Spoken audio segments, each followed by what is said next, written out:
ಕಾಡಿದೆ ತಿಳಿದು ಎಲ್ಲಿರುವೆ मैंने तुझको मुझको शायरी आ गई जब तो देखा मैंने तुझको शायरी आ गई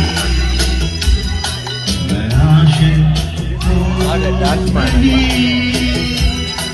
मगर जब से देखा मैंने तुझको मुझको